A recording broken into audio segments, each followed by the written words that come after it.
E aí, pessoal, beleza? Professora Juliana. E no vídeo de hoje nós vamos falar sobre gravidez molar.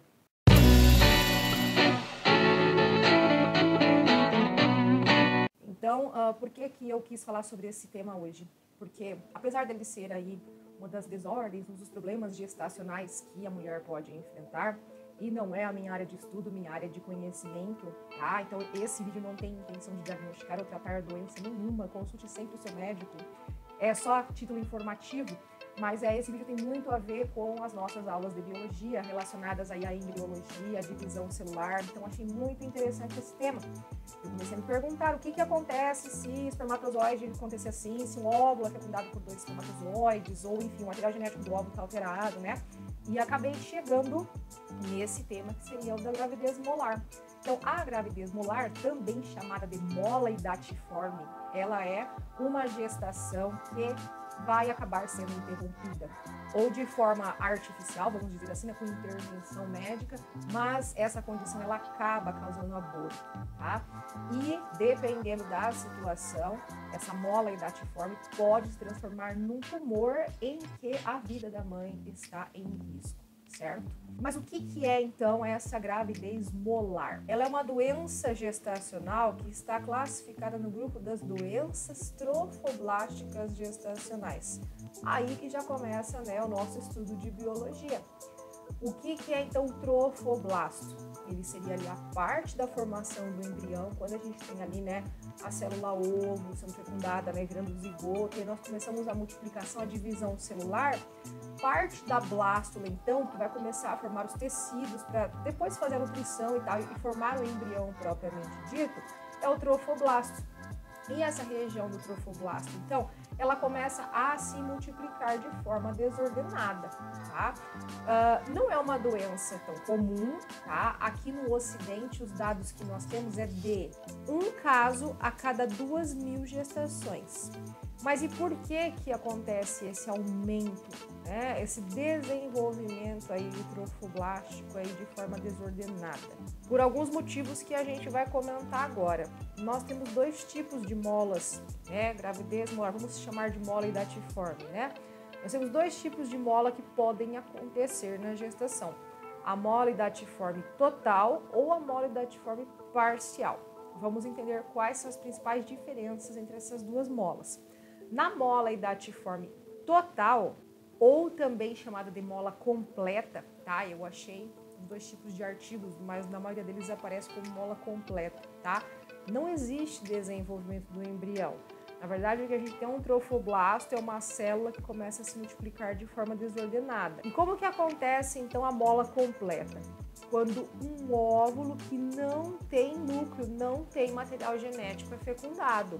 Ou também, outra forma dessa mola acontecer é quando esse óvulo ele é inativado por um espermatozoide que possui um material genético duplicado.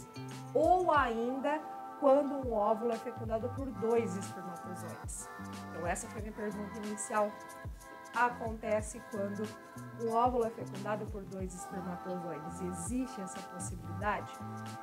E falando nisso, nós temos aqui, vou deixar o cardzinho aqui para vocês, olhem aqui em cima, sobre o nosso vídeo, o último vídeo, né, de 2022, que ele fala sobre o fato de você não ser o espermatozoide, né, vencedor. E aí, já remetendo a esse assunto, quando a gente fala, né, de fecundação, existe um espermatozoide que vence a corrida, vamos dizer assim, e fecunda o óvulo. E se acontecer no caso de 2 espermatozoides chegarem empatados? É justamente isso que a gente tem. Nós temos uma mola completa, certo? E quais são os problemas nesse caso? Quando tem a fecundação por 2 espermatozoides, ou por um espermatozoide inativo, ou um óvulo sem núcleo, né? Antes de falar das consequências, só retomando.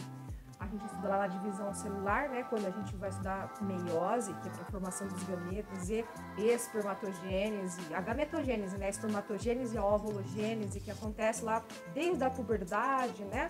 Para a formação dos gametas, a menina já nasce com os seus óvulos prontos, né? Enfim. que vão se desenvolver, maturar com o passar da vida, né, pela cascata hormonal. E a gente pode ter alguns erros nessa divisão. E nesse momento, como a gente comentou aqui, ó, por exemplo, se eu tiver um espermatozoide que passou pela espermatogênese e não teve uma divisão correta com a quantidade N de material genético, ou seja, metade do material genético para formar um gameta, né? Porque o material genético do espermatozoide vai se unir ao material do óvulo para então formar 2N, que é o material característico da espécie. E nesse caso, por uma má divisão, esse espermatozoide continuou com o material 2N. E se ele foi o sorteado e fecundado, acaba gerando e pode gerar uma mola completa.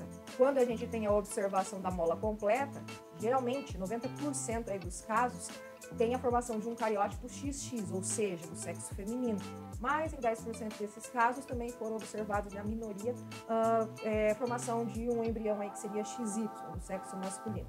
Essa mola, essa gravidez aí, ela depois pode evoluir para formar uma neoplasia.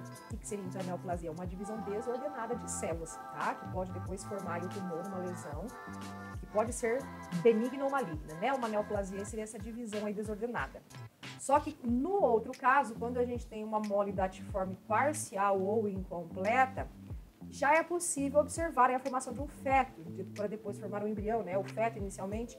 Só que esse feto é cheio de malformações, ele tem muitas malformações.